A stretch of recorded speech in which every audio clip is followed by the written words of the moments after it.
أعوذ بالله من الشيطان الرجيم بسم الله الرحمن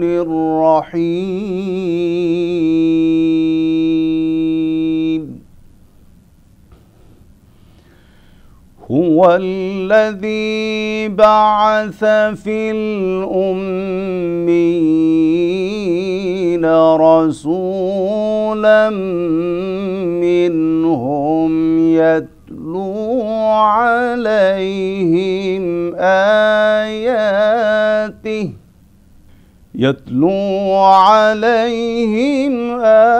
آياته ويزكيهم ويعلمهم الكتاب والحكمة هو الذي بعث في الأميين رسولا منهم يتلو عليهم آياته ويزكيهم ويعلمهم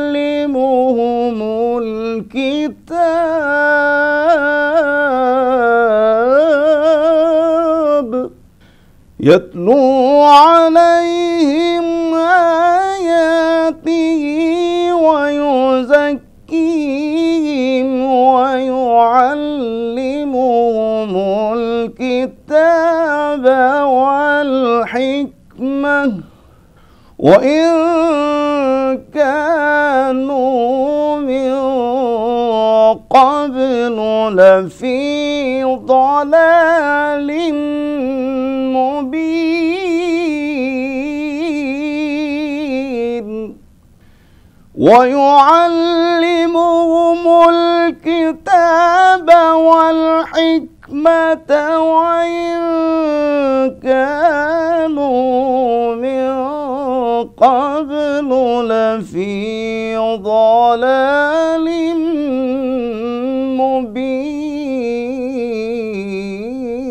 مبين صدق الله العظيم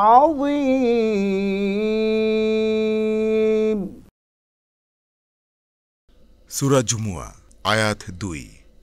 তিনি উম্মীদের মধ্যে একজন রাসূল পাঠাইয়াছেন যাহাদের মধ্য হইতে যে তাহাদের নিকট আবৃত্তি করে তাহার আয়াতসমূহ তাহাদিগকে পবিত্র করে এবং শিক্ষা দেয় কিতাব ও হিকমত ইতপূর্বে ইহা তো ছিল ঘোর বিভ্রান্তিতে হযরত মূসা আলাইহিসসালাতু ওয়াসসালাম তার কওমরা হলেন ইহুদি সেই ইহুদিরা প্রায় 4000 বছর ইসলামের এই কাজ করেছে ইসলামী অনুশাসনে ছিল তাদের প্রতি নাজিল হয়েছিল তাওরাত কিতাব এই তাওরাত তারা অধ্যয়ন করত তাওরাত থেকে সে শিক্ষা নিত সে অনেক ইহুদি ছিল যারা তাওরাতের সুপণ্ডিত কিন্তু দুর্ভাগ্যের বিষয় যে উদ্দেশ্যে আল্লাহ রাব্বুল ইজ্জত তাওরাত তাদের সামনে পেশ করেছিলেন তারা সেই উদ্দেশ্য ব্যাহত করে তাওরাত পড়েছে ঠিক কিন্তু এর যে বাস্তবায়ন এর দ্বারা যে তার জীবনের ইসলাহ হওয়া মানুষকে যে দিনের প্রতি আহ্বান করা সেই কাজ থেকে তারা বিরত থেকে বরং উল্টোটা করেছে ক্ষেত্রভেদে তারা আল্লাহর এই আয়াতে কারিমাগুলোকে তারা অস্বীকার করেছে এবং শুধু তাই নয় তারা নবীর উপর মিথ্যা আরোপ করেছে ইহুদিরা হলো একটি অভিশপ্ত জাতি সেই অভিশপ্ত ইহুদিদেরই একটা কামনা ছিল ইচ্ছে ছিল সাধ ছিল যে আখিরে নবী দু জাহান মুহাম্মদুর রাসূলুল্লাহ সাল্লাল্লাহু আলাইহি ওয়াসাল্লাম তাদের বংশে তার আগমন ঘটবে কিন্তু মহান রব্বুল ইজ্জত তিনি হলেন আমাদের মহান রব তিনি সমগ্র সৃষ্টি জগতের মহান স্রষ্টা তিনি জানেন কাকে কোথায় কিভাবে প্লেস করলে তার যে সৃষ্টি বিশেষ করে মানবকুল বিশেষ করে ইসলামে দীক্ষিত হওয়া মুমিনারা তারা কিভাবে তাদের জীবনকে সুন্দরভাবে পরিশীলিতভাবে মর্যাদাপূর্ণভাবে ইহকালীন কল্যাণে লিপ্ত হবে আল্লাহর ভয়ে ভীত থাকবে এবং পরকালীন মুক্তির জন্য তারা সচেষ্ট হবে কিন্তু আল্লাহর রাসূলকে তিনি প্রেরণ করলেন কোথায় সেই মূর্খ অর্থাৎ সেই সময়ে সেই সুবাদে আরব উপদ্বীপকে তখন মূর্খদের এলাকা বলা হতো অর্থাৎ সেই আইএমএ জাহিলিয়াত অন্ধকার যুগে সেই আরবদেরকে একটু উপাধি ছিল, তারা হলো মূর্খ, অর্থাৎ তারা ছিল উম্মি। সেই উম্মিদের মধ্যে থেকেই আমরা যদি আয়াতে কারিমার দৃষ্টিতে লক্ষ্য করি, আল্লাহ রাব্বুল ইজ্জত সেখানে বলেছেন, হুয়াল্লাযী বাআসা ফিল উম্মিয়িনা রাসূলাম মিনহুম ইয়াতলু আলাইহিম আয়াতিহি, অর্থাৎ উম্মিদের মধ্য থেকেই আরেকজন উম্মিকে, তাদের মধ্য থেকে আল্লাহ তার রসুলকে প্রেরণ করেছেন, তাকে কিছু দায়িত্ব দিয়েছেন এবং তার কর্তব্য নির্ধারণ করে দিয়েছেন। কি করবেন তিনি? ওয়াল্লাযী বাআসা ফিল উম্মিয়িনা রাসূলাম মিনহুম ইয়াতলু আলাইহিম আয়াতিহি, অর্থাৎ এই রাসূল তাদের সামনে আল্লাহর আয়াত তিনি তেলাওয়াত করবেন, পাঠ করবেন। ওয়ায়ুযাক্কিহিম, এই রাসূল মানব গোষ্ঠীকে, তার অনুসারীদেরকে তিনি কি করবেন? পবিত্র করবেন। পবিত্র হলো মুশরিক তথা শিরক এবং কুফর এবং দুনিয়াবি যত কর্মকাণ্ড, যেই কাজগুলো করলে আল্লাহ খুশি হন, যেই কাজগুলো করলে আল্লাহর নৈকট্য হাসিল করা যায়, সেই কাজগুলো প্রিয় নবী রাসূল করিম সাল্লাল্লাহু আলাইহি ওয়াসাল্লামের বাস্তব জীবনে তিনি তা প্রতিফলন ঘটিয়ে মানুষকে সেই দিকে দীক্ষা দিবেন এবং তিনি মানুষদেরকে কি করবেন? তাদেরকে পবিত্র করবেন এবং তাদের জন্য যে দিন ব্যবস্থা আল্লাহর রাসূলের সামনে আমাদের কাছে পেশ করা হয়েছে, ওয়াইযাক্কিহিম ওয়ায়ুআল্লিমুহুমুল কিতাব ওয়াল হিকমা, তিনি হিকমত, প্রজ্ঞা, বিজ্ঞানময়ভাবে মানুষকে দিনের পথে আহ্বান করবেন। এই হলো নবী এবং রাসূলের উদ্দেশ্য, কেন তাদেরকে প্রেরণ করা হলো। আমরা প্রিয় নবী রাসূল করিম সাল্লাল্লাহু আলাইহি ওয়াসাল্লামের হায়াতি জিন্দিগি যদি লক্ষ্য করি, তাহলে আমরা দেখব প্রিয় নবী রাসূল করিম সাল্লাল্লাহু আলাইহি ওয়াসাল্লামের প্রতিটি কাজ,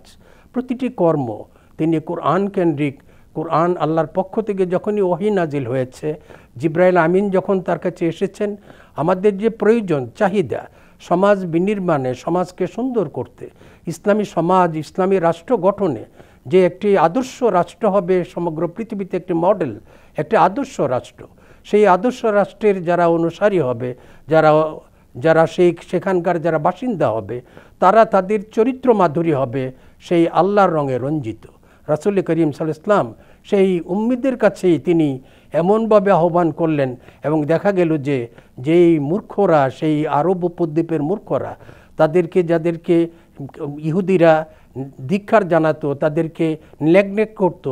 ইহুদিরা ভাবতো যে পৃথিবীতে শুধুই তারাই হলো একমাত্র আল্লাহর প্রিয়জন, আল্লাহর প্রিয় পাত্র, এবং তাদের এমনও ঘোষণা ছিল যে জান্নাতে শুধুমাত্র তারাই যাবে, আর কোনো জাতি যাবে না। বাকি পৃথিবীর অন্যান্য অঞ্চলে যে সমস্ত মানবকুল ছিল,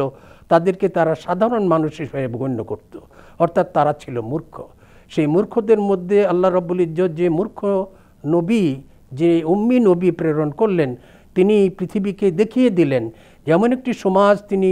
এমন একটি রাষ্ট্র তিনি গঠন করে গেলেন, এমন মানুষগুলো সৃষ্টি করলেন, তার সাহাবায়ে আজমাইন, তার অনুসারীরা, তাবিঈন, তাবিঈন, এমন পর্যায়ের লোক যারা প্রতিটি মানুষেই তাদের সান্নিধ্যে আসলে তারা হেদায়েত প্রাপ্ত হয়ে যেতেন। এই আয়াত থেকে আমরা এই শিক্ষা নিতে পারি যে আমাদের জীবন, আমাদের মরণ, আমাদের সব কিছু একমাত্র আল্লাহর জন্য, এবং আল্লাহ আমাকে প্রেরণ করেছেন এবং তিনি আমাকে নিয়েও যাবেন। তো মাঝখানে আমার যে সময়টা আল্লাহ রাব্বুল ইজ্জত আমার জন্য বরাদ্দ করেছেন, সেই নবী যে কাজগুলো করতে বলেছেন, যেভাবে চলতে বলেছেন, অর্থাৎ প্রতিদিন একজন মুমিন ফজরের সালাতের পরে তিনি কোরআন দিয়ে তার জীবন শুরু করবেন, কোরআন তিনি তেলাওয়াত করবেন, কোরআনের অর্থ তিনি বুঝবেন এবং সেইভাবেই তিনি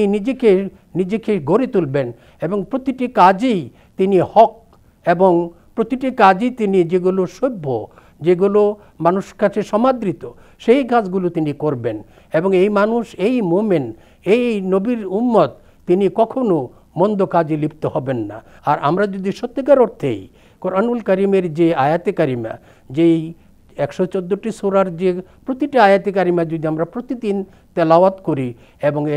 এর অর্থ উপলব্ধি করি, তার মাধ্যমে যদি আমরা আমাদের জীবনকে সেভাবে ঢেলে সাজাইতে পারি, তাহলে অবশ্যই আশা করা যায় যে আমরা যে লক্ষ্য নিয়ে আমরা আজকে যে আলোচনা শুনলাম এবং করলাম, প্রত্যেকেই আসুন আল্লাহর কাছে ফরিয়াদ করি, আল্লাহ যেন আমাদেরকে ইহকালীন কল্যাণ এবং পরকালীন মুক্তি তথা আমাদের জীবনকে পরিশীলিত, পরিমার্জিত করার তৌফিক এনায়েত করেন।